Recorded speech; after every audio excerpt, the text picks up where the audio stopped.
Hello everyone. Today I've got a pretty exciting tutorial for you, something I've been wanting to do for a while now. Today we're going to be going over how to use Deferred Decal workflow and using tileables to create props and environments.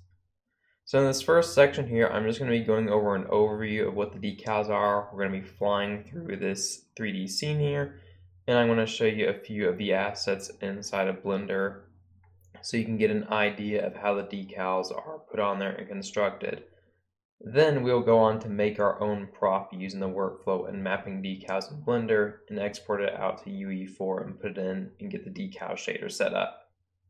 So decal workflow is something that is not super new. It's been around for about 20 years, and you've most noticeably probably seen it in games like Star Citizen, where they use it for almost everything, but it's also very common in other games like Titanfall or Call of Duty.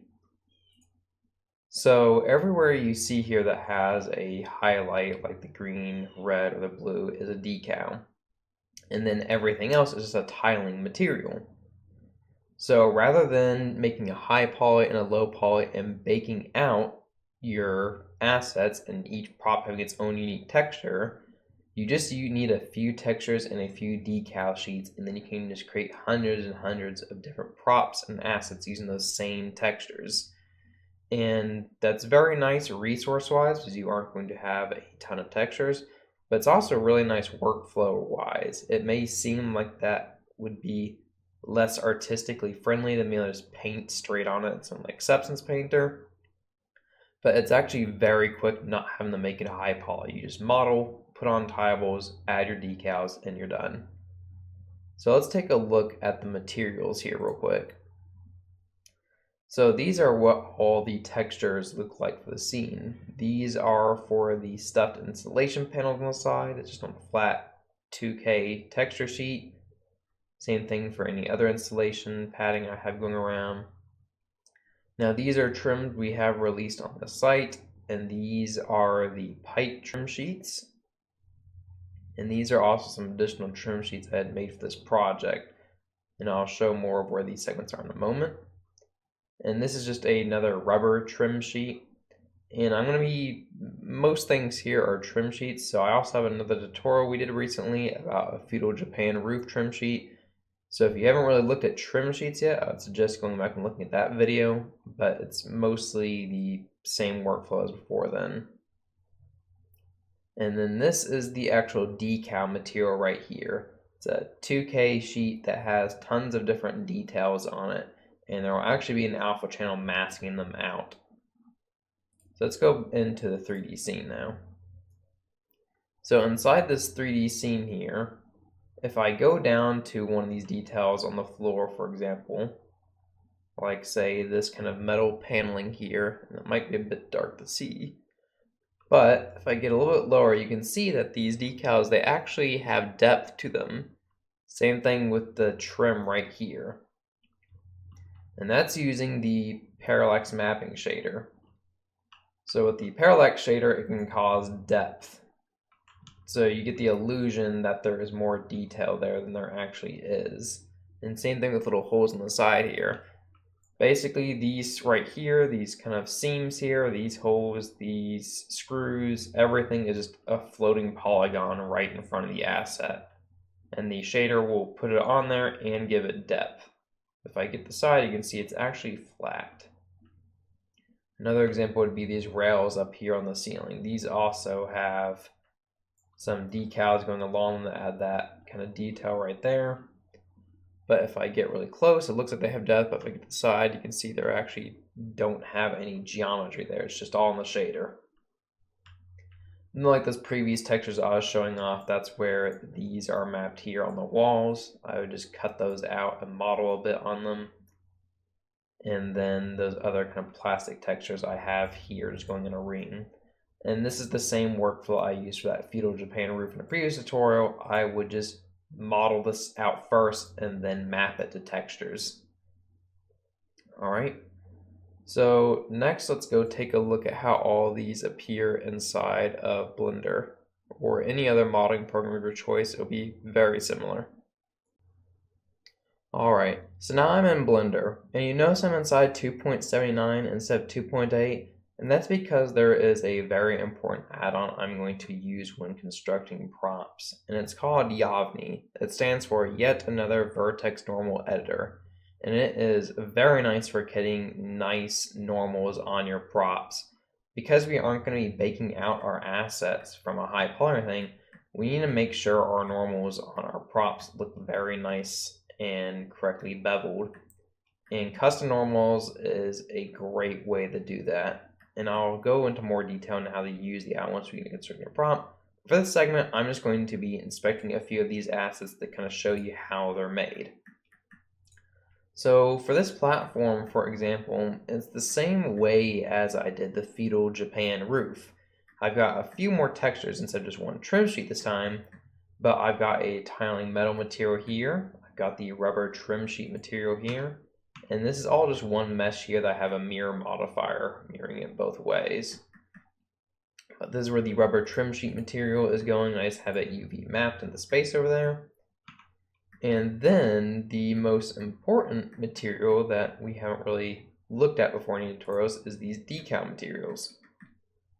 So these are just polygon cards that float right above the surface, and they're mapped over here to the texture, as you can see right there. So this texture is the same as any other material. The only difference is it has an opacity mask, and I have that opacity inside the diffuse color here, or the base color, and that is what the shader is going to look at to know how to project the decal in engine. So inside Blender, I have the same usual shader set up here for my normals. I have my normal map inverted because it's for the normal map for Unreal Engine, and Blender uses OpenGL, that's why it's inverted.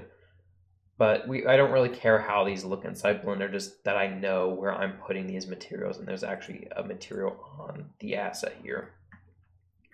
But I have the opacity going into the FAC here to control the blend between the color of this and a solid black. So I'm making that outline here. If I were in 2.8, I could actually just have opacity here, and it would look pretty close inside here to how it would inside Unity or Unreal or whatever engine you're going to. But I really need that Yavni add-on. So I'm going to go ahead and move this over. And another reason why I really like working inside Blender 2.79 is I can actually parent things to an empty, and it will visually put it inside of that empty like a folder. And I know we have the collections now, but it's nice to be able to say click this and be able to move it around, animate it.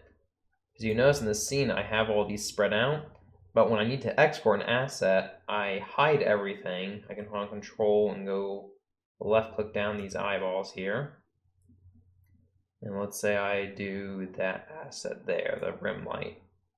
And I basically, for all these empties on keyframe 2, I put them somewhere and insert keyframe. But then on keyframe 1, they are all right here in the center. So this is where I work on them, and then I export them while they're right here in the center. So if I turn these others on, they're all right here. And then when I want to spread them out, I just go to keyframe 2, and they all explode out, which is very nice. So I'm going to minimize all that. And this is another example of something that is using decals for details, like the vent right here. And I can go into Unreal Engine and show you how those look. For example, we've got the previous platform we were just looking at. It still has those details right there, even though they're just cards inside Blender. And for example, these lights up here, it looks like, I've got some high bloom on that, but it looks like that vent up there is sticking out of it, but it's actually just flat. And alright, so I'm going to minimize this and go back to the Blender, and I'm going to review a bunch of these again. Let's explode them out.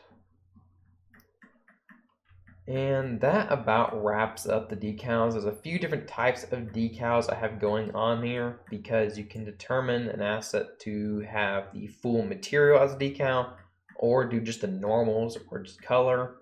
For example, the watch your step sign on the platforms, that is a color only decal. So it's just a black and white mask I have for the decal. And then these assets here is just a normal only decal.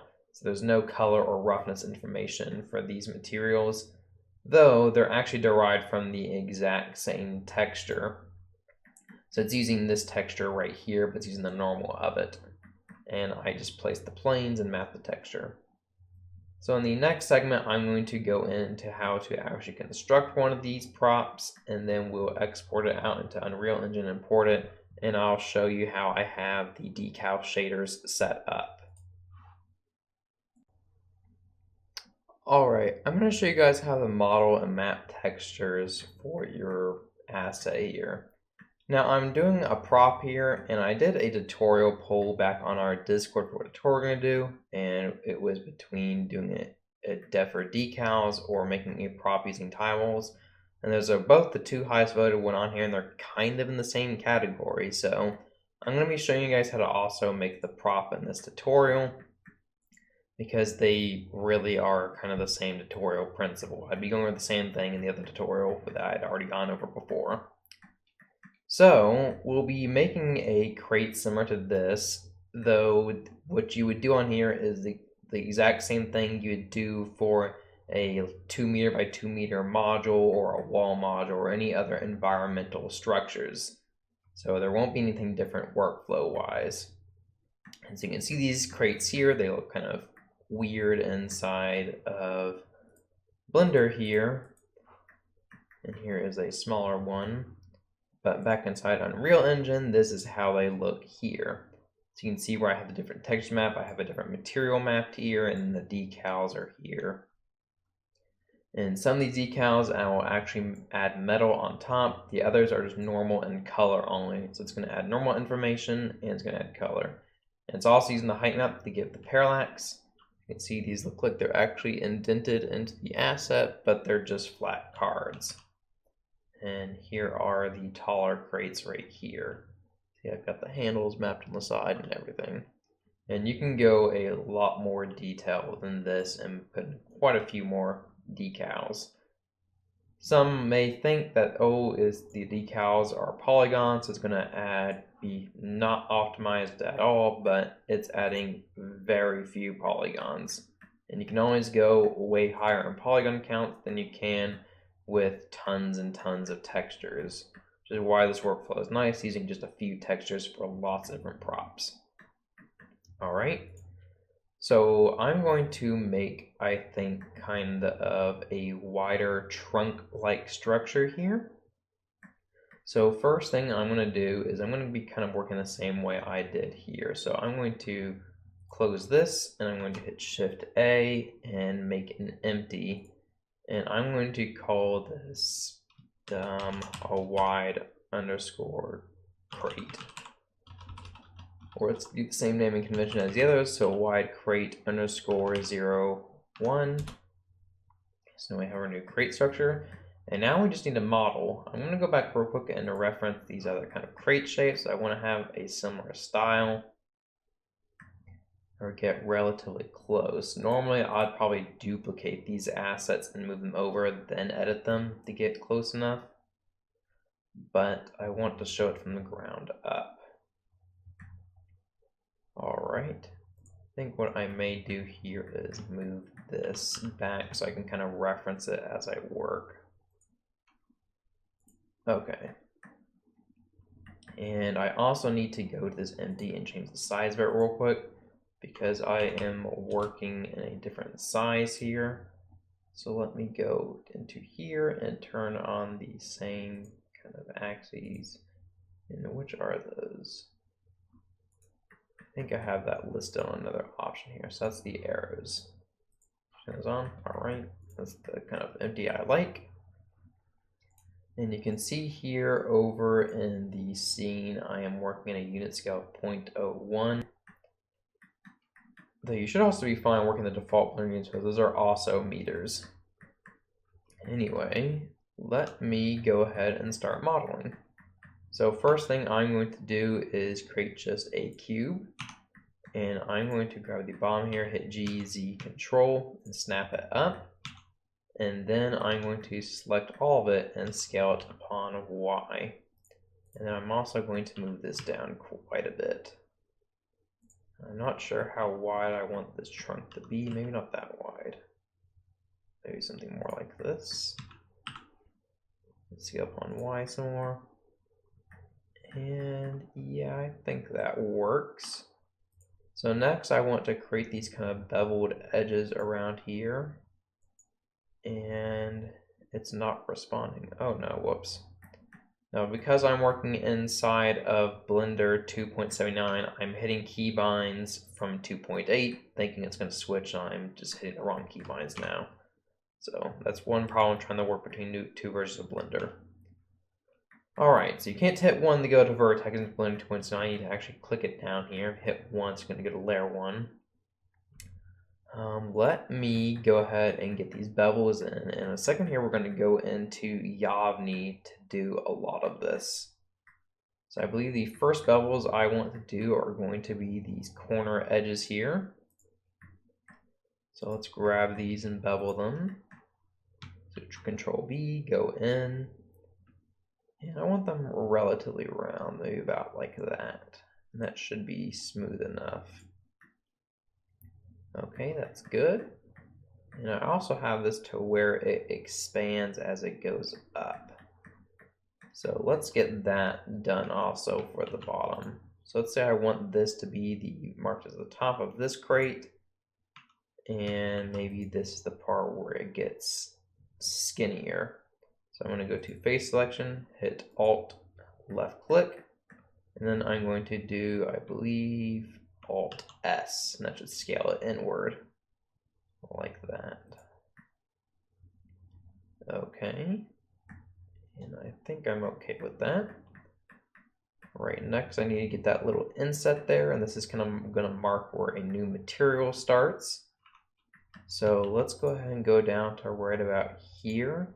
Then I'm going to hit Control B to bevel again. I'm going to scroll this up once to get a little bit of this edge in the center. Do Alt S to scale it inward. So it's going to be like a natural seam in the structure.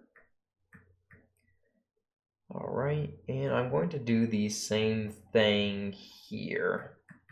So let's hit A and scroll up.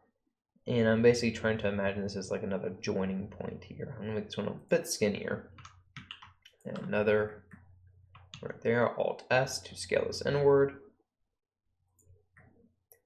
And all right, I think I'm happy with that. Maybe I'll make this go. Let me see how I have it structured on here to how I like it.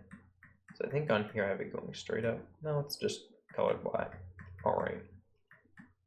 So now that that's done, I'm going to go to the very top and bevel this structure too. Actually, before I do that, I want to add these other kind of insets into the structure.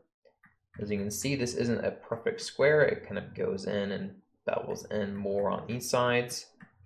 So let's do that. So let's add a loop here and not hit the wrong keybinds like I'm doing. Put a loop here and then Alt left click here. So I have both these selected. And I'm going to hit B to bevel these to be right about, let's say right here. And I'm going to do the same thing again. All right, then Control B. Let's have about right there. I think that works. Okay, and I probably should have done this first because I can't do Alt S right on this, otherwise it's going to distort these planes out too. And I can't just scale it flat either because then it will compress the size of these. So instead what I'm going to do is hit 3, or not hit 3, I'm going to click the faces here. It's another 2.8 keybind I'm trying to do. And I'm going to hit GY and move this in some pretty precise amount. So let's say -5. So now I know I need to do the other side by 5. So click this plane, this one, GY 5. So now I know these are both directly the same amount. All right. And I think I'll move this down just a little bit. Or actually, it's fine there. Okay, I need to do this inset here too. So let's Alt both of these and hit Control B to be right about here. And actually, I could just move these inward, and then we could work using the Deferred normals. I'm gonna put this right about here. And then once again, I'm going to tap A again, go here. Let's grab both of these. And then let's grab these spaces. So click on the face button there, grab these. Let's do GX, and I want this to go in by probably 2.5. It's 2.5 there. And then GX negative 2.5. All right, now I think we are ready to go ahead and bevel the bottom and top. So let's go ahead and click here. And I need to make sure this asset's actually inside the wide crate. So let's drag this and put this in. So now we're actually working just inside here. All right.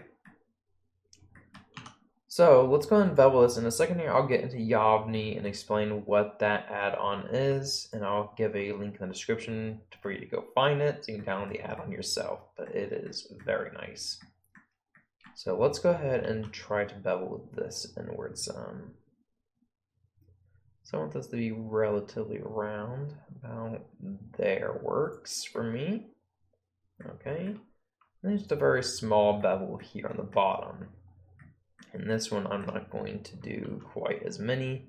I'm just going to do a single one, and I'll show you how we're going to correct that to be more rounded looking using Yavni and custom normals. So let's go ahead and shade this smooth. And we can see the shading looks bad. This doesn't look like a prop on its own with this sort of shading. We want these corners here to be more crisp with this bevel to be more round. We've got these kind of weird shading artifacts going all around. And so that's where custom normals comes in. And you can mark normals by sharp and flat automatically inside of Blender. So I'm going to turn on auto smooth here. And this is basically going to look for any angle over a certain amount and put to 30. Instead though, I'm going to go down here and say add custom split normals. And now what I need to do in order to have things marked sharp or flat is I will need to select these edges here, for example. And if I hit Control E, I can go down here and mark sharp. And you can see these are now more sharply shaded. If I hit T here, you can also find, I believe, the mark sharp option over here. Or maybe not, it's located somewhere else. But I hit Control E to get to that menu. So I'm going to go around and do that now on all things I know I want to be very sharp looking. And you could actually bevel these once more and use custom normals, but I don't want to go too crazy on the polygon counts. Even though I can probably afford to do that. So I'm going to mark these sharp. And same thing for these corners here. All right, and I'm going to grab these, no, not that, here. And then I'm going to grab these, mark sharp. I need to grab these two, mark sharp. Okay, so now we've got all those corners marked sharp. And I think for here, I probably did just a single bevel there. Yes, I did. So I'm going to grab right here and add one bevel. And we will get that shaded more nicely soon. But for now, this is looking a lot more like the crate prop we want. And I know the shading doesn't look truly perfect without, say, having baked normals and whatnot, but it looks pretty decent using just low poly geometry. It's going to look even better when we get the custom normals. Because one issue we are still having is these kind of shading artifacts up here, which really they aren't that noticeable or bad, but it can be a lot worse if we have like a really shiny material on here. So in the next segment, I'm going to go into putting a few materials on here and show off Yavni and how you can do your custom vertex normals. So we'll start there when we have Yavni. Alright, we're going to use a little bit of Yavni for this prop. We actually don't need a lot here, but I'm going to show you on a cube here more of what Yavni can do and why it's so important. Because it's not going to be crazy important with this prop, but I do like to have it to refine the normals a bit more. But Yavni is going to let us edit our vertex normals further than what you would normally be able to do in Blender. It's going to make it a lot easier, at least. It's developed by Brett Vidak, and I'm going to have a link to it in the description so you can go get it and download it. But it is a wonderful, wonderful add-on that I just can't live without. So let's actually do an example on a cube here. I'm going back to solid viewing here so everything's a bit shinier. But if I take this cube and I move it over, if I wanted to have bevels in the corners here, I have a few different options. I could bake out normals, which in our case we aren't doing any baking, so that's not an option. I could go into edit mode and bevel it several times to kind of get a better bevel. So if I do just 3 here, and then I go and shade it smooth, it's a little bit better, but you can see we still have this weird warping on the faces here. So if I go back and I'm actually going to go ahead and shade it smooth now, then do the editing. So I go here now and then I bevel it, say, this many times. Now these are much more flat looking, but there's just a ton of bevels and we're going to need that. So I want this kind of shading, but I don't want to bake and I don't want to bevel it a lot. And that's where Yavni comes in. With Yavni, I can bevel this just once, like this, and I can get that previous looking shading. So if I hit T now and go into Edit Mode Asset, over in Shading/UVs, I now have a Yavni tab. With this, I can edit my normals. So think of each face in a way having a different strength set to it. There is weak, medium, and strong. Everything is medium by default on it. But once something is marked as strong, it's going to look at the nearby faces, and whichever is higher, it's going to influence normals towards that face. So if I click just these sides here, so all 6 sides of this cube, I'm going to put these as strong, but the insides here are going to be medium. So I'm going to actually turn on the normals here too. And let's up the size a little bit so we can see what's going on. Here we are. And watch what happens to the normals when we add these to medium.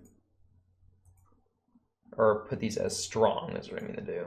So let's go to strong and then hit the plus button. And you see these just snapped out.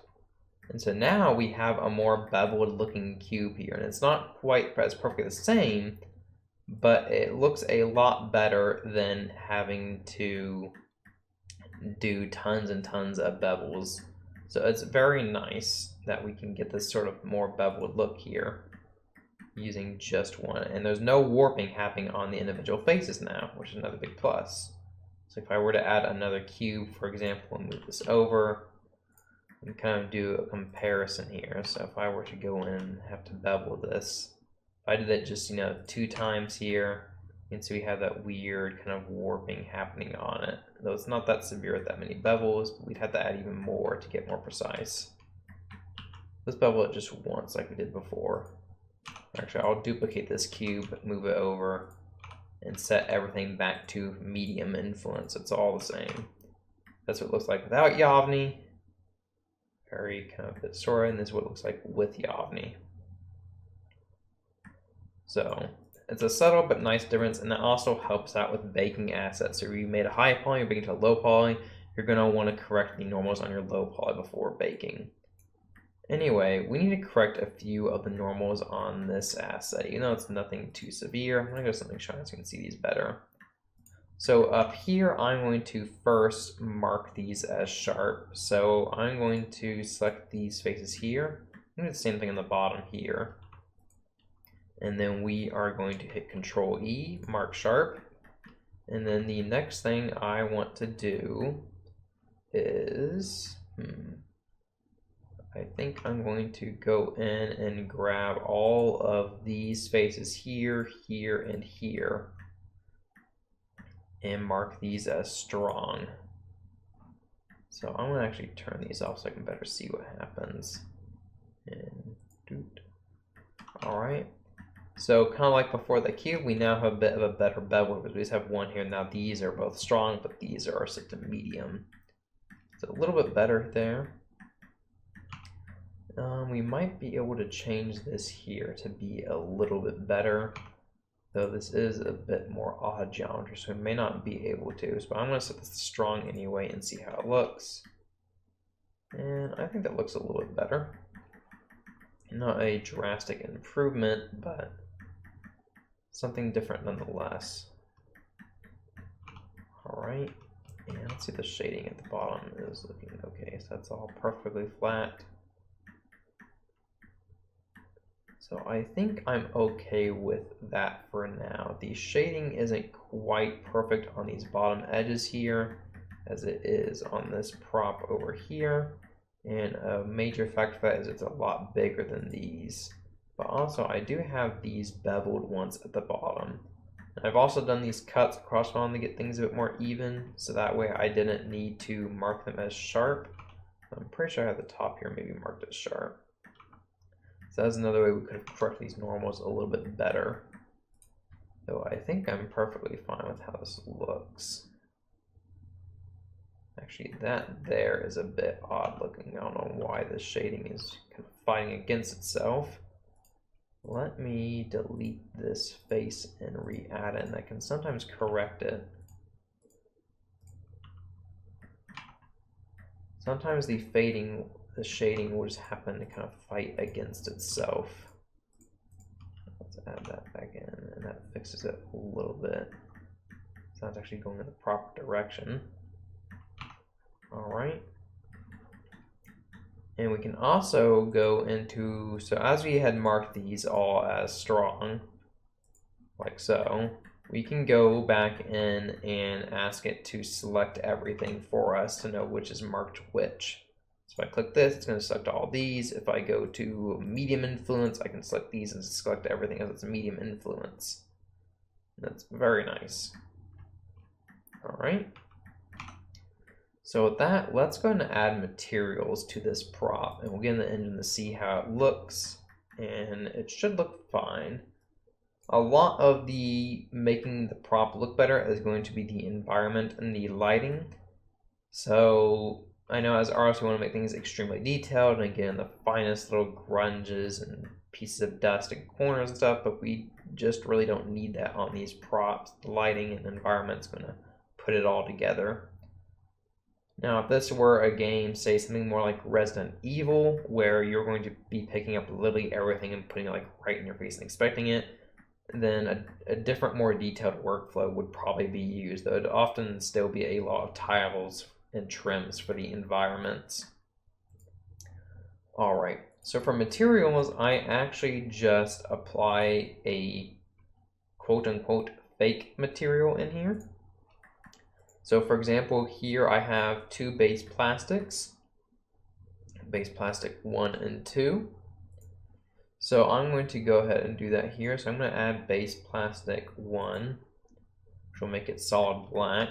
And I'm basically using these as references for when I put in an engine. So I don't have the full material built, but once I get it into engine, I will apply the material. So I'm going to select here and hit Control+ on the numpad.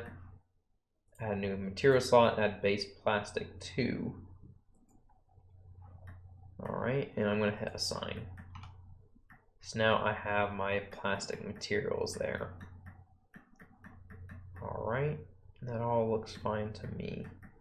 So next I'm going to be adding in the decals onto here, and the decals are actually pretty easy to add in, so I'm going to do that in the next section. So one more thing I've just noticed I really do want to fix before we move on is correcting the normals a little bit more, but not exactly the normals, more of how the asset is triangulating. Usually I try to model on all quads and let it triangulate on export, and it shows you a preview of how it's triangulating right now. But as you can see, after we marked everything with sharp using Yavin, we got some really ugly shading right here. And the reason this is happening is you can look at the triangulation is going in the wrong direction we want it. And this is sometimes why it's important to triangulate some faces before export, because your system may just try to triangulate in a way that gives it bad shading. So you can kind of subtly see here, it's triangulating by putting a triangle here, goes diagonal, diagonal, but then all of a sudden it's going in the opposite direction, which we want it to keep going that way up and the right. So if this is going from bottom left to bottom right, we want this also to go from bottom to bottom right, not this way, which is how it's currently trying to do the triangulation. So if I select right here and hit enter, you can see that fixed that shading right up. So I can go in and do that again also here to reinforce that. You can see the shading looks quite a bit better already. So let's go over to this section here and add that in. Right there, make sure it's going the right way. We want this also being from bottom left to bottom right.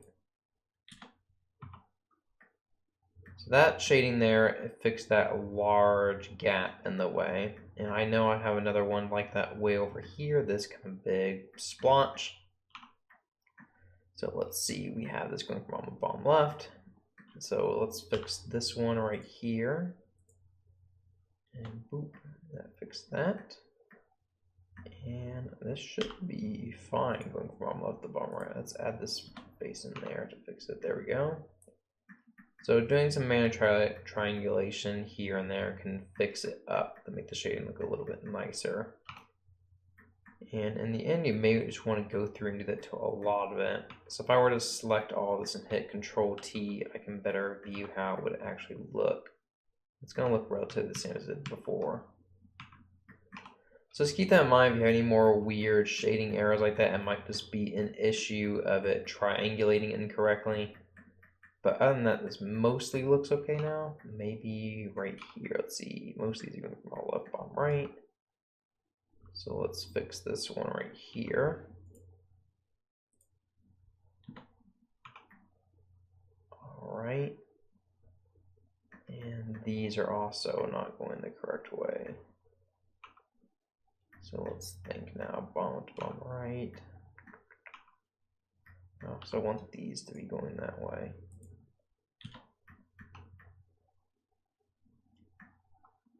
All right. This isn't really that bad right here, so I don't need to mess with that too much. I'm going to go ahead and do it on the rest of these here. All right. Shading looks a little bit better, more improved. Let's go down to here and fix some more of these.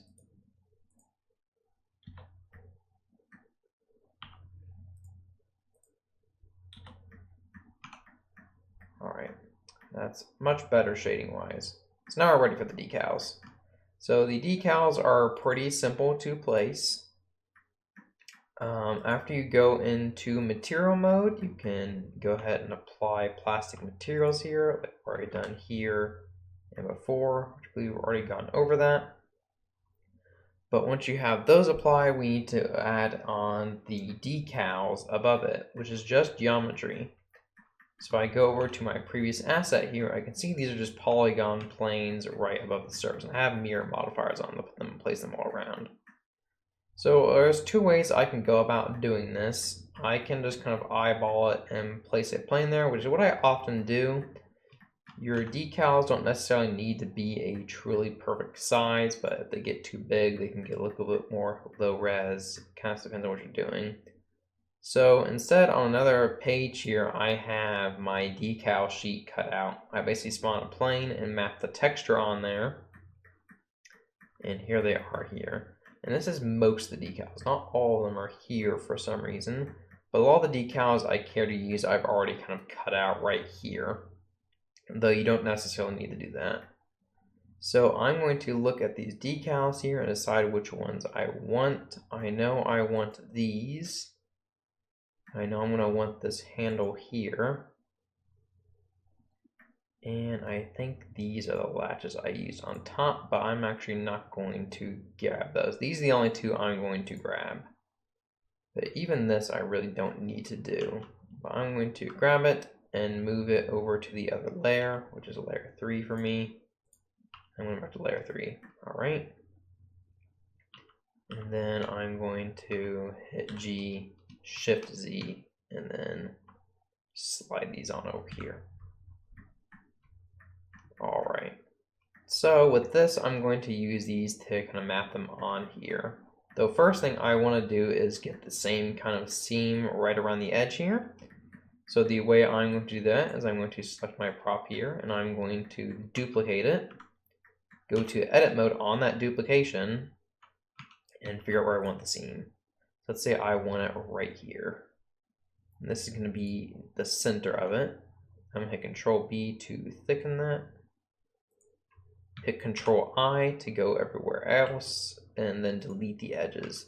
And then we just have that floating right there. And it's basically right on the same mesh.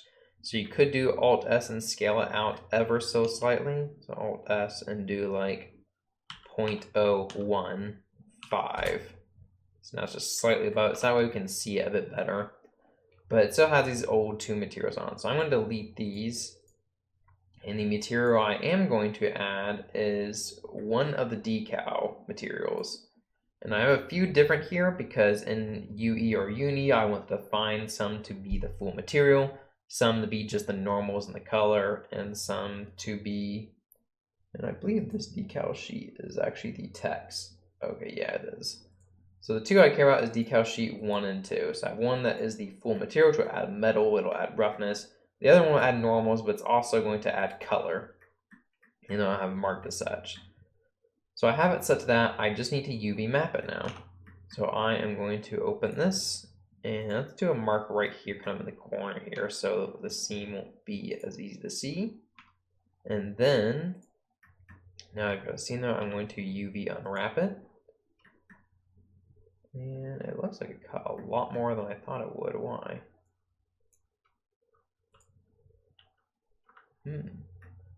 That is very interesting. There's something I don't know about going on in this geometry. There is, apparently. Let me hide this real quick. Huh, there's just stuff missing from this.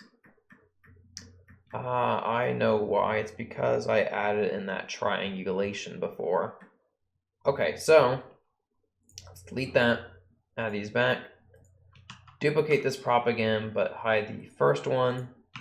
And I'm going to go back now and delete that triangulation effect. So maybe it's better to do the shading after you finished everything. So that'll be a good note to do next time. So I'm going to go grab these and just dissolve them because we can't add our proper loops around this now.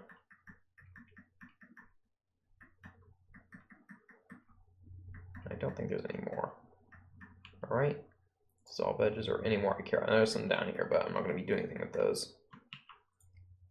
So now we should have a full loop going all the way around. All right, good. Let's bevel this. About right there. Maybe a little bit thinner. Control I. Faces, or actually edges. Now let's go back to faces and let's hit L on this. See if it's actually selecting the whole thing. It is. Let's select right here, hit Control E, mark seam. Remove these two materials, add the decal normals material, and let's add the previous cube back. And I'm going to select this whole thing and do Alt S 0.015. So it's not getting that weird clipping. It's moved out just a little bit. And now let's unwrap. Perfect, that's what I want. So now I'm going to rotate this by 90, and I'm going to move it over the seam. And I'm going to have it about directly center. And now I'm just going to scale it up until it matches it. I'm going to have it go a little bit out and use the opacity to blend it.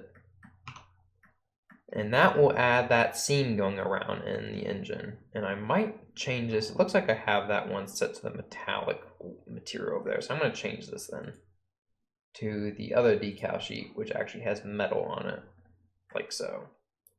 All right. Next, I'm going to take this, which I copied over, and you can actually just place a plane there and then map it and then trim it down that way. Which actually, I'll do that way for you in a moment for some of the other parts. For this one, I want it to, let's rotate this by 180 and do RX 90 negative. So I want to make sure this is facing the right way. And actually, I have no clue if it is. Let's go to solve and see which way it's facing. Okay, this is facing the correct way. Now I'm just going to go to the side here and move it to where it's just almost touching the GUI. So right there should be good. Now let's scale this down, move it up, and let's move this into the folder once again. All right. And I'm going to move this down, move it up on X, and I want to scale it just a little bit. Move it up, move it left. All right. Now this one I want to be just the normals and color. All right. And for this, I'm going to also add a mirror modifier. And another reason why I like the empty parenting is I can just parent or have it reference the empty, like so. Now, no matter where I were to move this asset, it stays mirrored correctly, which is just so nice. So next up, I want to have these kinds of details up at the top here. So the way I'm going to add those in, I'll also do it the same way with the handle. You know, I have the handle right here. I'm going to delete that and do the handle a different way. But I'm going to select this, and I'm actually going to go back and hide this now, because I really don't need this reference anymore. All right. So I'm going to once again duplicate this prompt, go into edit mode. And what I care about most is this section here. So let's see, and whoops, I set the wrong key again, thinking this is 2.8. I'm going to first use the knife tool right here to go straight across. And actually, I don't need to do that. What am I thinking? Let me just take this and hit Control-I and faces. No, faces. All right, now I'm going to scale this upon X some. And then I'm going to grab all of these vertices and also flatten them out. And I don't need anything here marked sharp anymore, so let's clear that sharp. Let's grab these and let's extrude these inward. Let's do E and extrude inward. I'm going to do about there for now. I'm going to select all this and do Alt-S, 0.015 to move it out in front just a tad. And then I'm going to grab here, and this is not going to go anywhere near down that far. It's going to be a lot skinnier too. All right, so now let's just UV unwrap this. And I want this to also be using the metallic version of the decal shader. Let's go decal sheet 1. I'm going to go ahead and select this one, hit Control-L, and link modifiers. I'm not actually going to link them, but it's just going to copy the modifiers over, like so. All right, so let's hit unwrap, and then we just need to get this orientated right and mapped. So now I can just move this to the proper shape, and I'm going to get it placed to where I want, and then I'm going to add the geometry more. So I want this to be right around there. All right, now I can go over here. In order to make sure I'm not getting any other decals, I can just select the geometry and hit GG and slide it down. Same thing here. And actually, I'll need to make this a little bit thinner as it's clipping into that other decal on the bottom right. Slide that over. And we'll slide this one over too. All right, so now we have those decals placed. So it's really not that hard to get these placed. I'm gonna make these a little bit tighter. Sometimes if you're using deferred decals, the palm shading, it's mainly a result of the palm shader, where it might view the other decals while inside, but don't worry about it too much for now. And you may not be using any palm on this. I usually won't use palm anything that's bending around corners like this. I'm gonna save real quick. All right, now I'm going to go ahead and add in a handle right here in the center. For this, I'm just going to add a plane. Drag that inside too, rotate on X by 90, and then GY. Let's scale this, move this up, scale up on Z, scale some more, scale X. I want to be roughly in the shape of the handle. Maybe make it a bit bigger. Let's put this a little bit tighter to it. right about there. All right. Rotation and scale, unwrap, and then navigate to the handle we want. And you get as tight as you can over here, and then trim on the actual geometry over in the viewport, or the 3D space. Excuse me. All right. That's perfect. Let's put the material on there so we can actually see it. So decal sheet 1. And then we just need to select these and move them in nice and tight.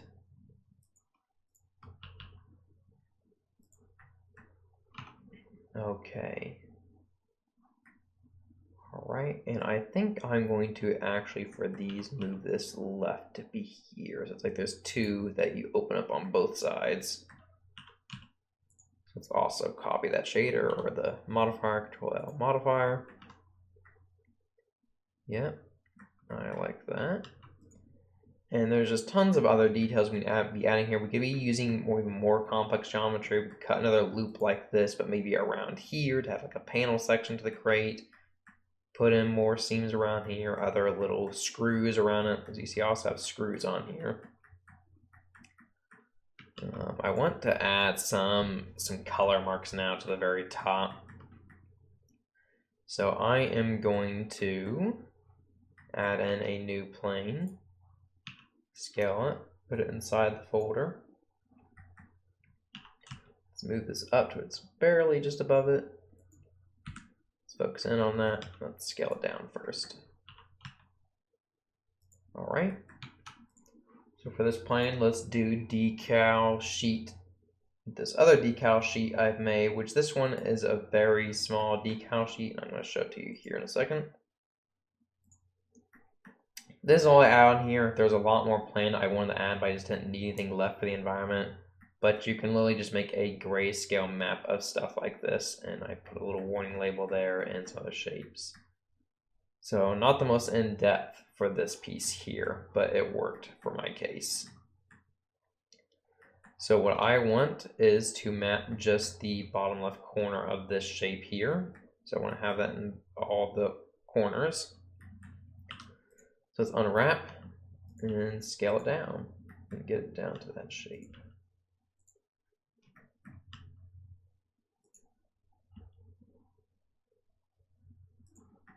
All right, and there you have that. Let's do RZ 180. No, that's not what I wanted. RZ 180. There we go.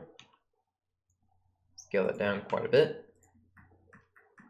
And then I'm going to do the same thing, hit Control-L modifiers.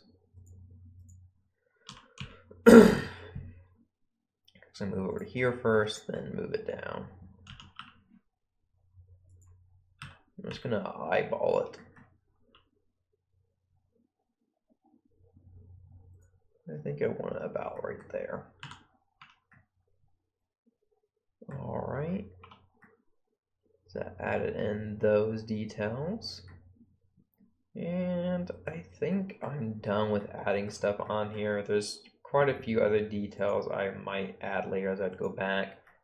I'll usually add a few, go and export out, see how it looks. If it looks okay, I'll go back, add some more.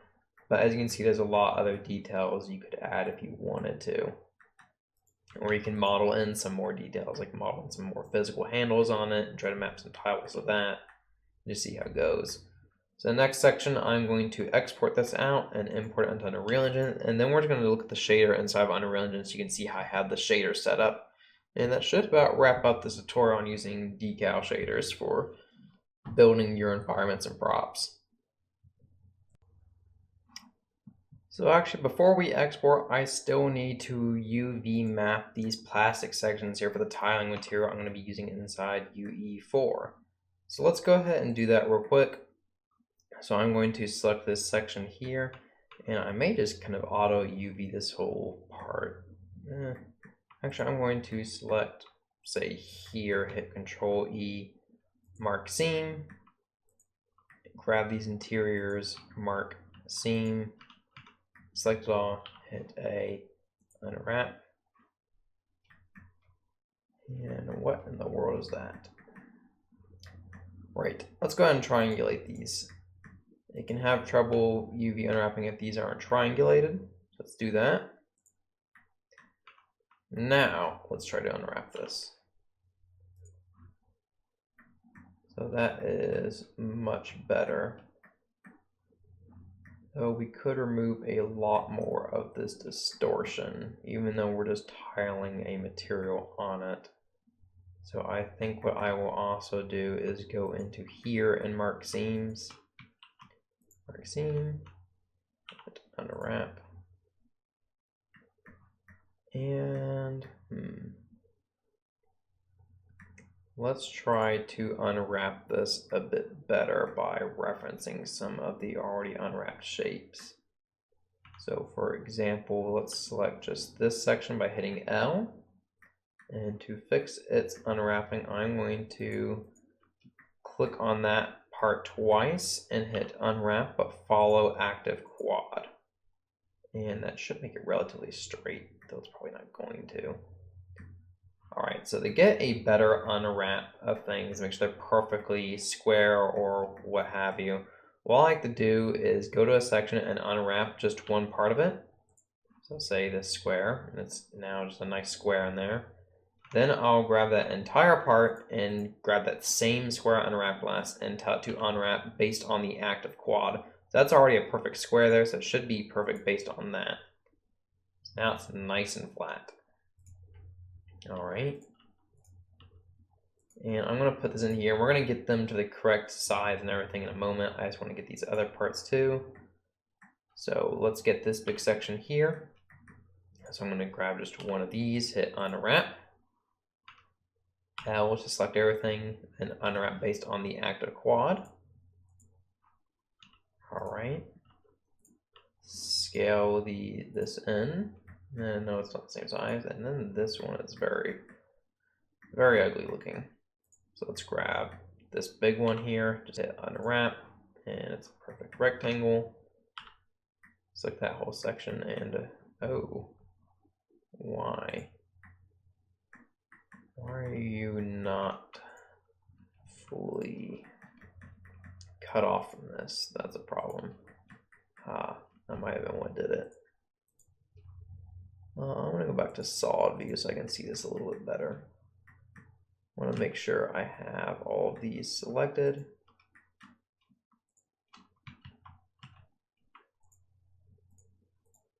But I'm going to need to go around and select all these to make sure I have it fully marked.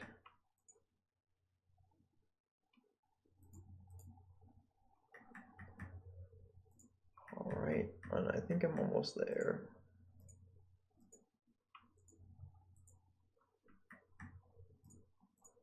I don't want that selected. All right, is that everything that should be selected? I think so. Let's hit Control E, mark seam. Let's see how that unwraps now. Okay, yes, now that is cut off from it. So let's unwrap this one again. Like that, move it over. And then for this skinnier section here, I'm going to select that, hit there, unwrap based on the active quad. Now it's nice and straight. And why is this section cut off? Where is that?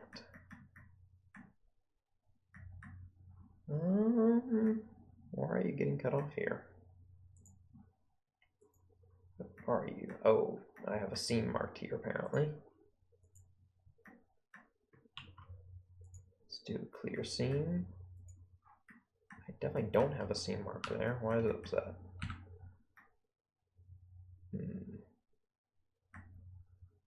Well, let's try unwrapping this again.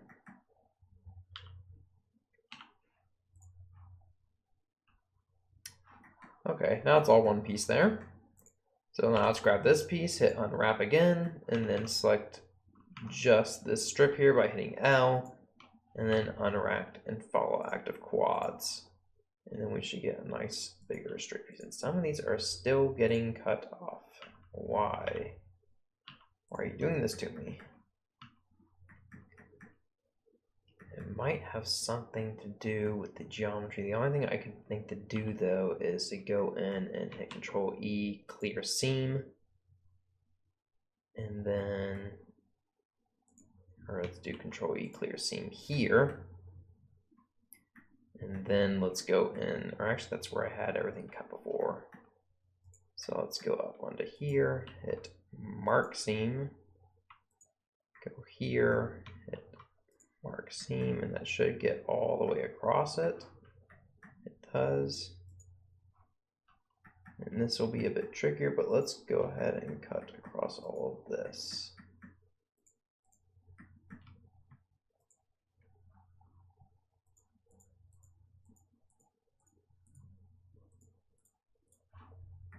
All right, and that should be getting around the majority of it. Actually, I know it'll be easier for me to be able to see this. I'm gonna do control clicking here, make sure I'm getting far enough. No, that's not what I want. So I'm just control left clicking here so I can see a bit easier. It's kind of hard to see it in the viewport at times. I believe there is an option to make things a bit more visible when you're highlighting with seams. I don't remember where it is. Not there. Control left click to here, here, here. Control left click to here, here, and I should almost be all the way around.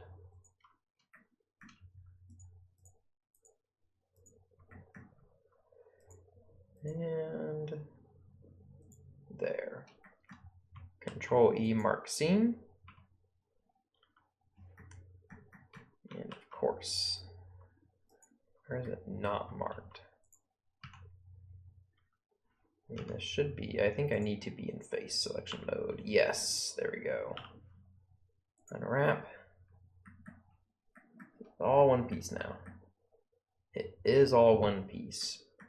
So I'm going to do it with this piece this time. Hit unwrap. Okay, it's fine.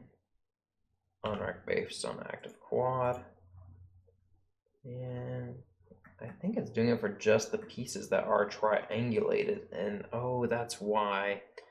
It doesn't like that these parts are triangulated, so it's not placed them correctly. I wonder if that happened for any of the previous parts. Okay, so I'm going to go in and get rid of these triangulations then. And we can go back and add them later after we've also done the UV unwrapping. So dissolve edges, and actually the shading looks not fine now after I've added them to delete them. It's not as big as deal as I thought it was, so I wonder if it was doing it for this too. It was. So I need to make sure this is all quads while I'm doing this unwrapping then, which is a bit annoying. But I guess it's a good thing I ran into this problem so I can show you guys how to correct it. Alright, and the shading looks fine now, though we were getting these problems earlier. Okay.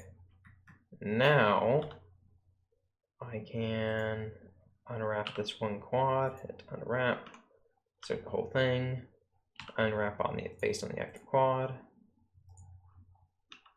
There we are. And let's hit Control P to pack this in. Yep, it's a big straight piece. That is good. Okay, I've got this segment here, it's all good, and this segment is missing a few. So let's go back to here, unwrap this, then unwrap based on that active quad, hit OK, hit Control P to pack it in, and now we are ready. So the way we are going to map these for getting proper textile density is I'm using another add-on called Text Tools, which I will, or Textile Density Check is the name of it. Textile is a different add-on. But this will let us set a precise amount of pixels per meter on our asset. So if you know you're doing 1024 pixels per meter, then this is the add-on you want. So I know my texture size is 2048 by 2048, and I want it to be 1024 pixels per meter, so I have it set to pixels per meter. So now I just select everything and say set my text to be 1024 per meter, and we should see magic. And as you can see, it just scaled everything. And even if I were to, I believe even if I have this scaled way too big or something, it will correct it for all of it. So get them back, yes. So just put them all in proportions. I'm going to move these around some. But other than that, I'm just going to be tiling the material across these. So all I really care about is hiding where the seams are going to be, and I'm good. All right, so now we are ready to export. I'm going to do that in the next section. All right, we're about ready to export. One thing I need to fix here real quick is the normals on this because they're facing the wrong way. So I'm going to select and hit Shift N, or actually I think Control N, and then hit Inside. Hit Shift N inside Blender 2.8. And then I'm going to select everything and do File Export. All right, and make sure it's the only thing that's visible, everything else is hidden. And we're going to name it wide crate.export, so none of these names here that I haven't really bothered with are not going to be carried over. So just make sure the folders are correctly named. You can name the individual commands too if you want. I just don't always do that if I have in a folder. I'm going to go to File, Export, FPX. And then in a moment here, it should let me actually export. All right. So I have a folder called Models where I've exported every other asset I've used for that scene. If you're just doing this as you're going along, you're not going to have all this. So just go name it what you want. And then I have a preset called FBX UE4. And what that is these are the options I have enabled on main. So I have just the mesh and scale.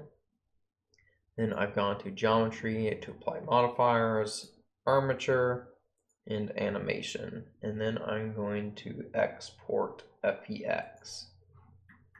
All right. So now that it is exported, we can go over to Unreal Engine and import it. All right, we actually need to change one thing on the export here real quick before I tab over to Unreal Engine. When you go to export FBX, the other thing you need to change is go to smoothing and add face on. I forgot that when you have normals only on, it gives you an error inside UE4 about importing the normals. So set to face real quick and then do export to FBX. And then I'm going to minimize this and I will be over inside of UE4. So let me delete the asset real quick so I can show you me importing it for the first time. So I'm going to just delete here real quick. Put in a folder here, you can just right click and do import game/assets module, and I have my tons of assets here. But we'll just have the wide crate here. You can also preview it if you're on Windows and turn on previewing in the display. Anyway, I'm going to hit open. And the options I have on here. So I have, one thing is I'm generating the light map UVs in here, which really I don't like the way UE4 generates light map UVs. They usually aren't crazy good. So it's better to have a second UV channel in your prop and make it yourself. But for time's sake, I'm just doing it this way. Combine meshes, you want to make sure you have that on. Import normals, and I have it set to McT space. And I think that's all the important stuff I have on for just this case. And these are going to be hidden by default, so you're going to open them up with the little arrows here. Let's do import and no errors, perfect. So now if I just drag this in and okay, goodbye. There we are. And I think it kind of slipped through between the grates there. Here we are. So now I have my crate in my scene here, and it just needs textures on it. So I'm going to put this right here, and I'm going to apply the textures in the very last segment. I'm going to go and look at the shaders on here to explain how they're working, how you get them set up. Or actually, it'll probably better to do that right now before I go over this. So let's go ahead and go over the shaders. All right, before we move forward with looking at the shaders, go to your file and then actually go to edit and then project settings. And then down in rendering here, we need to make sure we have debuffer decals enabled right here. And that will allow the decals to work. All right, so let's disable that. So now we're ready to look at these materials. So I basically created one material and named it my, goodness, I cannot grab this window. I made one material and just called it decal sheet under one. I made a duplicate that, made it decal sheet underscore normals. You normally probably want to do this as a smart material with parameters to edit it, but I just did this because I was being a bit quick and dirty. So I'm going to double click and open this up. It is way too big on screen. So let me get this correctly sized to my capture. Alright, so it's actually not that big of a setup, and it's relatively set the exact same way you've always set up materials. So I have my base color plugged in here, and coming out of the alpha is the opacity, which plugs straight into opacity here. Now here I have my metalness, roughness, ambient occlusion, though this shader does not support ambient occlusion. So I just have my metallic going here and roughness going into here, and then I have my normal going into here. And to first have it set up like this on the right, over on the left, you want to set the material today to Deferred, Decal, Translucent, and Translucent. And when it's all set to translucent, that means the full material will pass through. So it's going to pass the metallic on, the roughness on, everything. It's going to be like these here are just floating on or added to the prop or asset. Next, you want to add a parallax occlusion mapping node, and this is a big one, but you can search for it and get that right there. So once you place that down, just plug the parallax UVs into the UVs of all of these nodes here. There's a few things we need to plug in here. Number one is the height map, and the height map is actually a bit important on your decal setup here. The one we're going to be providing on the site is already correct, but if you were to make this yourself, you would actually want to adjust the depth of each of your kind of alphas on here. So let's say if I had a big handle and then a screw that only goes in a little bit, I would need that large handle to go further down into the range of the height map than before. So I have a neutral color on my height map that is a value of 0.5. It's perfectly in between. So things can stick out of that or dig into that. So screws are pushing in, other decals are pushing out. So a screw may only go down to 0.4 of a value on the grid scale into that. So it's going down by 0.1 into that kind of 0.5 layer. Though if I had something that's much deeper, it might go down by 0.3. So you need to make sure this is adjusted because it's all going to be relative to each other. And this height ratio makes it stronger or weaker. So I can click on this and adjust the overall strength of it. So I'm going to choose the 0.05, and that will increase the range of it. It might take a second for the load and apply, or it might have just break. There you go. So now you can see these are going in a lot deeper. It's pretty severe now. So I'm going to put this back down to 0.02. The other thing is you need to add in a constant vector here and set it to solid red to let it know that the height map channel is in here. It needs to be a 4 vector. If you don't have this in, it won't see the height map, so that is important. And then the reference plane.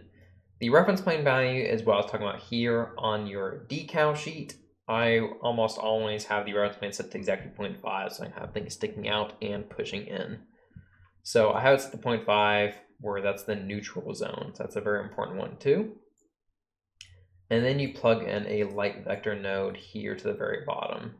And with that, everything should be good. And I do not want to open that up. So once you've done that, I'm going to hit save onto here. And the other node, or the other decal shader, is very similar to this one, though I basically tweaked what was over on the left.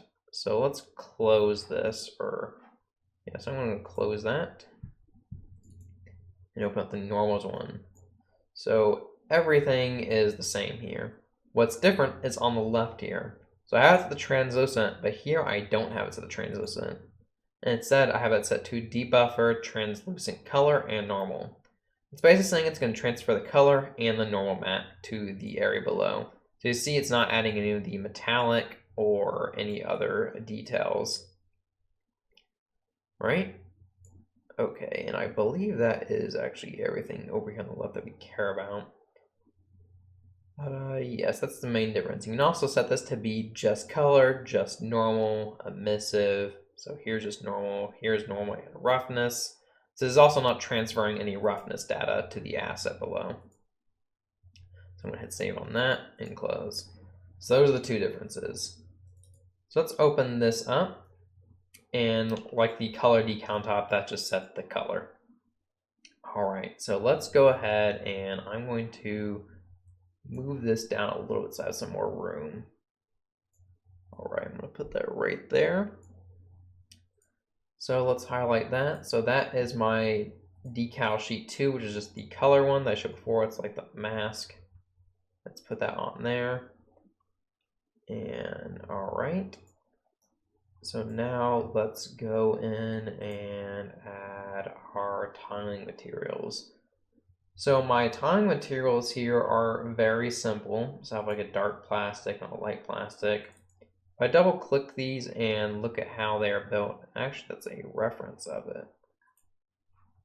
So let's see what its parent is. So it looks like I made it out of the painted metal parent. But all these materials here are made just using a single alpha. So just a scratched grunge alpha, have it plugged into a blend for the 2 colors here, and have it mixing 2 roughnesses and just plugging those out. They're very simple bases, and I want them to be very configurable in the engine, which is why I use just an alpha to make them. But it also makes it lighter, only having a single grayscale image to control the whole material. So let's highlight this. So that is the metal decals I want there. So I'm going to drag these on. And then these are the normal decals. And so we can already see how this looks on the prop. Pretty neat. And the shading looks very nice inside here, so it's not all broken and messed up. The shading was a little bit iffy on the prop when I was making it. Usually the prop creation can sometimes go a bit smoother or more rough, but everything looked fine. Let's go up to the next one. So this is where I want the dark plastic, and this is a bit of a glossier material. All right, let's see how that looks. And shading looks fine. Okay, and then we just need to add the light plastic, which should be the last one. Light plastic.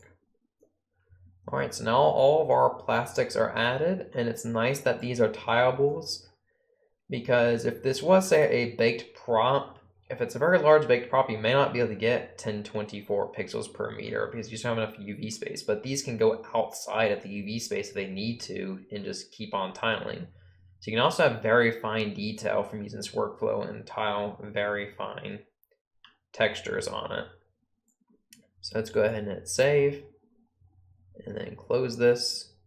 And now the prop in our scene has the shaders on it, or the textures and shaders. You can see we have our parallax occlusion working on there. We have a handle. And now we can just move this around and place it where we need it to be. So I guess I'm just going to put this right here. And maybe another time I would go back through and edit this a lot more and get more detail on it. But I'm pretty happy with the results on this. So I believe that just about covers it. Everything you see in this entire environment was made the exact same way as this. The only thing that was done differently was the pipes here, which I have another tutorial on how I created those too. But once you have the textures, you can just model, map, and put in the engine very quick. All right, thank you for watching.